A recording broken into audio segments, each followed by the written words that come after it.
You think you finally broke free. You think you've closed the door. But here is the brutal truth. For them, the game didn't end when you left. It entered its most dangerous phase. If you want to know what is actually happening behind their closed doors and why their sudden change of heart is the biggest red flag of all, stay with me. We are breaking down the 6 stages of their collapse. When you finally stopped feeding their ego, you didn't just cause a breakup. You caused a total psychological rupture. They don't mourn you. They mourn the loss of the reflection they saw in your eyes. This is about their survival, not their love. Let's look at exactly what happens inside that mind of theirs. When we talk about the immediate disbelief or the glitch that occurs when a narcissist realizes you have truly walked away, we are looking at the fundamental breakdown of their perceived reality. In the mind of a person with high narcissistic traits, other people do not exist as independent human beings with their own agency, needs, or boundaries. Instead, you have been categorized as an extension of their own self, an object designed to perform a specific function, whether that is providing constant validation, managing their chaotic emotions, or bolstering their social status. Because they view you as a piece of furniture in their life, the idea of you choosing to leave is not just an inconvenience. It is a profound psychological impossibility.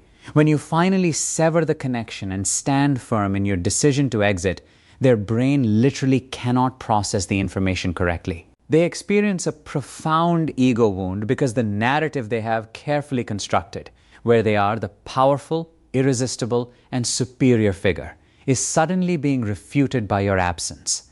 This state of disbelief is characterized by a mix of confusion and indignation. They may check your social media obsessively, wait by the phone for a message that will never come, or reach out with casual, low-effort pings just to see if the object is still functional. They genuinely struggle to fathom that you have the capacity to exist, thrive, or find happiness outside of their influence. During this phase, they are not grieving the loss of a partner or a friend in the healthy sense of the word. They are not feeling the sadness of a shared history coming to an end. Instead, they are experiencing a frantic internal panic, a system error, where their sense of self-importance is being challenged by your autonomy. They will often convince themselves that your departure is just a temporary temper tantrum or a strategic game you are playing to get their attention, because the alternative, that you have permanently devalued them and moved on, is a source of narcissistic injury they are not equipped to handle. Consequently, this phase is marked by a refusal to accept the finality of the situation, leading them to believe that with the right amount of pressure or manipulation, they can simply flip the switch and restore the status quo, effectively resetting the system to the way it was before you dared to set a boundary. Once the shock of your departure begins to settle into a cold, uncomfortable reality, the narcissist enters the phase of the calculated hoover. This is not an act of genuine remorse or an attempt at reconciliation in any healthy sense. Rather, it is a tactical recovery mission. The narcissist has realized that their primary source of fuel has gone offline, and they feel a desperate, clawing need to re-establish control over the narrative and the dynamic. Because their ego is suffering from the injury of your rejection, they must prove to themselves that they still hold the keys to your emotional response. They will scour their mental archives to identify your vulnerabilities, your sentimental soft spots, and the specific phrases that used to make you feel loved or obligated. This phase is often a dizzying display of rapid-fire manipulation.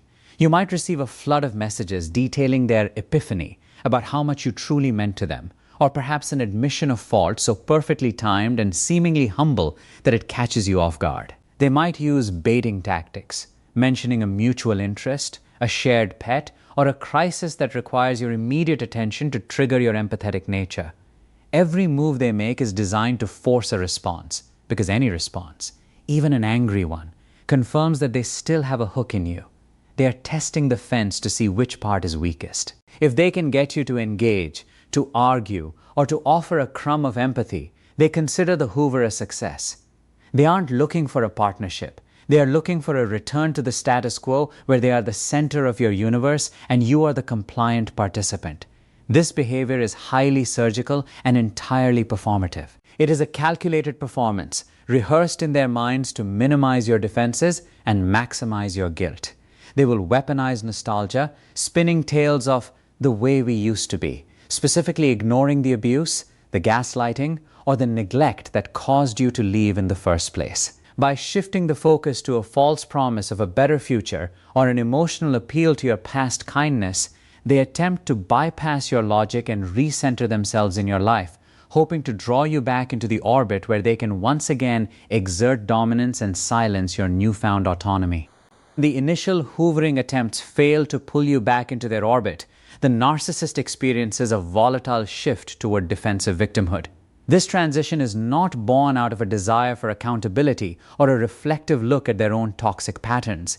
It is a preemptive strike aimed at self-preservation. Realizing that you are no longer susceptible to their charm or their manufactured crises, they must immediately salvage their reputation and protect their fragile ego from the humiliation of your rejection.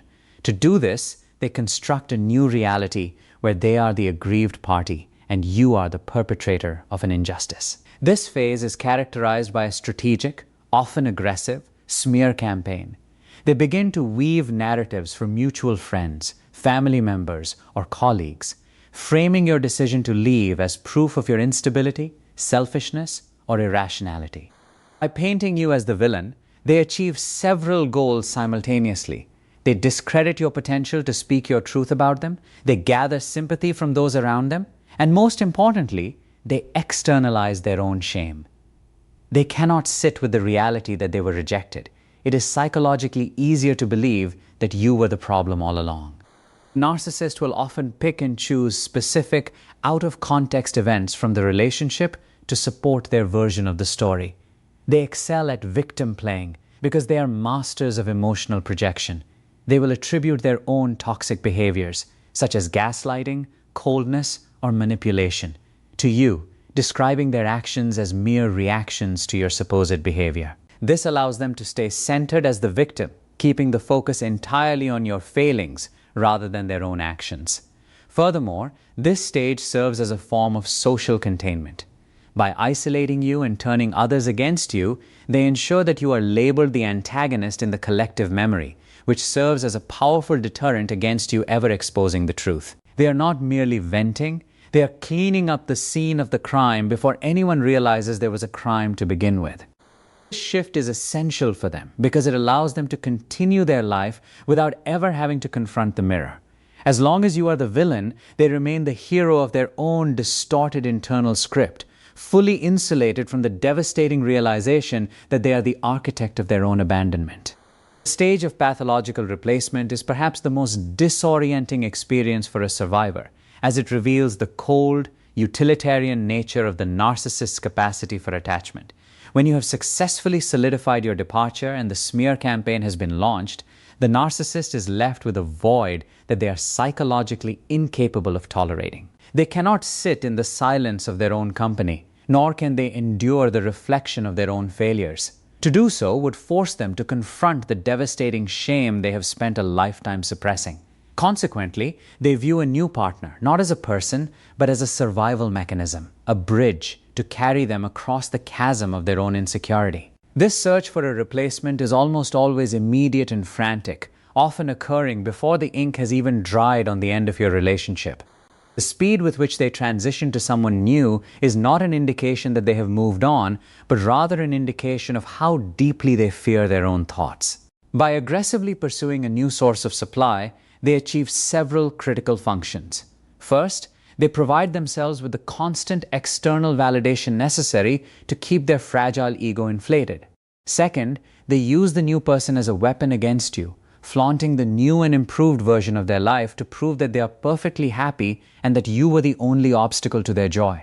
They will intentionally mirror their new partner, adopting the behaviors and interests that they think will keep this person hooked, effectively repeating the cycle of love bombing that you once experienced.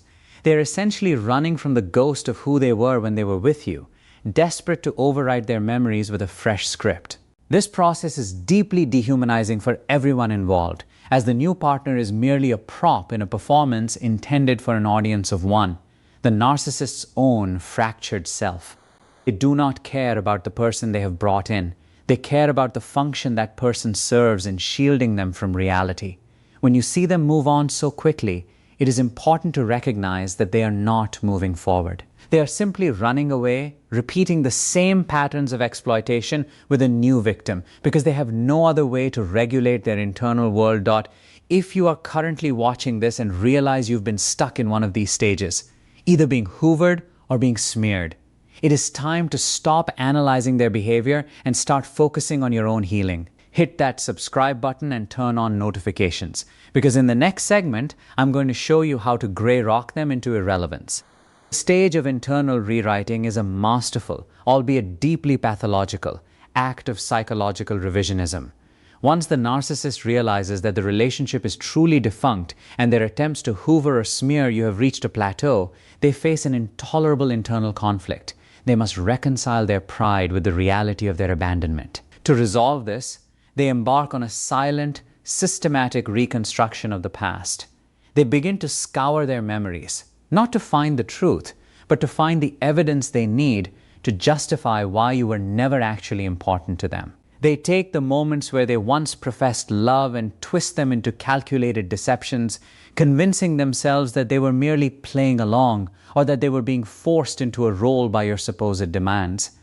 They retroactively devalue everything you shared, turning your most vulnerable, intimate moments into ammunition for their new, self-serving narrative.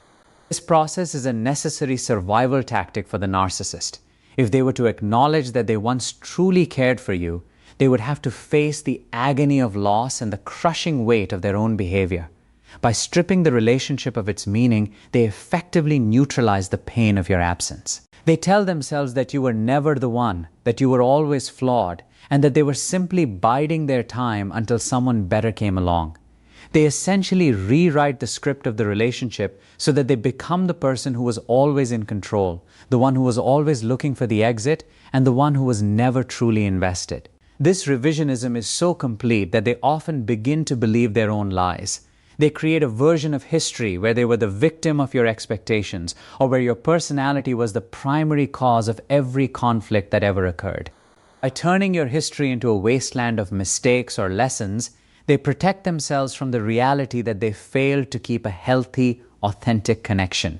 They detach from the truth to maintain their sanity, ensuring that when they look back, they see only a minor, forgettable chapter in their life rather than a significant loss. This allows them to walk away with their ego intact, leaving you to carry the weight of the reality they have chosen to bury in their own mind. The final stage of the cycle is the permanent scapegoating, the psychological anchor that allows the narcissist to cement their departure from your shared history without ever bearing the weight of accountability.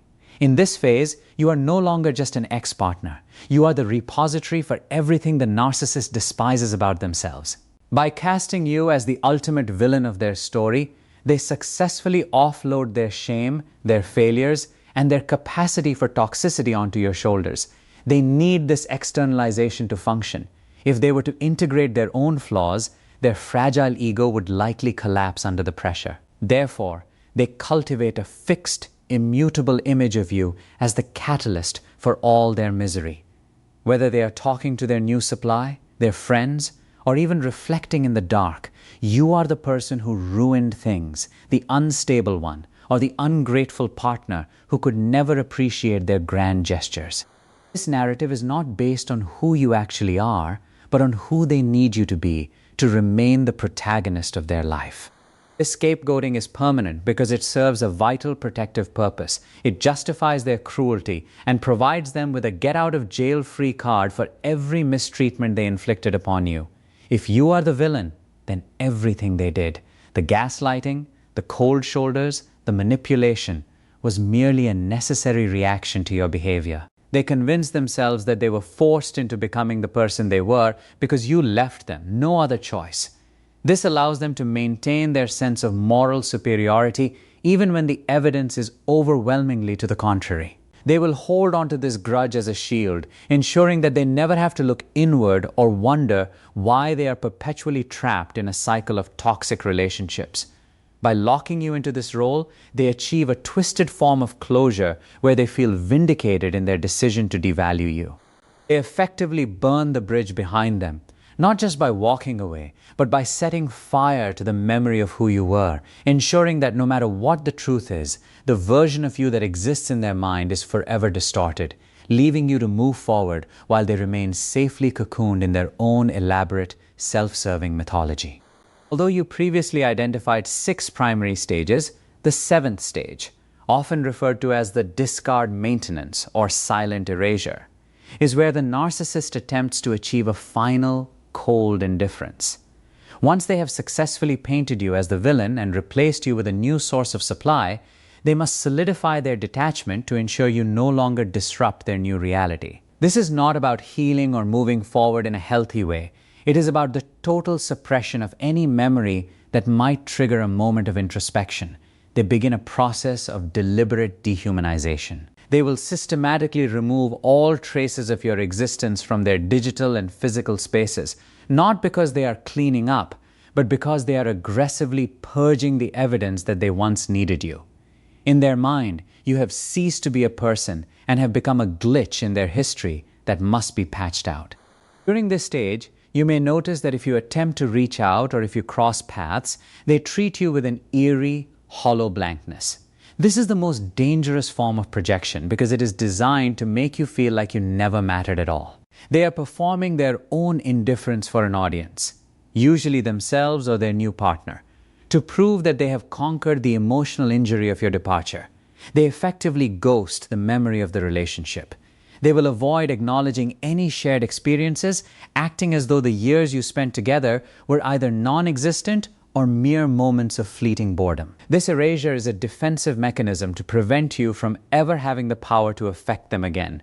By acting as if you were never a significant part of their life, they attempt to strip you of your power, leaving you to grapple with the dissonance between the deep connection you once shared and their current, calculated apathy. It is the final act of emotional warfare, where the narcissist tries to rewrite the past so thoroughly that even they forget the truth of their own emptiness. By finalizing this erasure, they ensure they can continue their life unburdened by the consequences of their actions, leaving the truth of the relationship to wither away entirely in their wake. The final stage of the cycle is the construction of hollow closure, a process that is entirely performative and designed to keep you trapped in a state of confusion long after the connection has ended.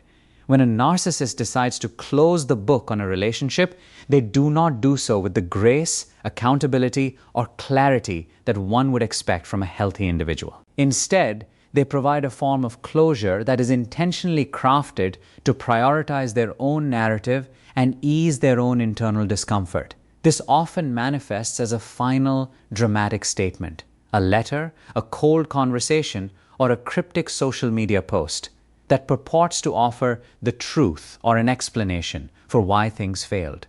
However, this is never an exercise in honesty. It is a surgical strike aimed at ensuring you remain the one feeling guilty, perplexed, or responsible for the breakdown of the union.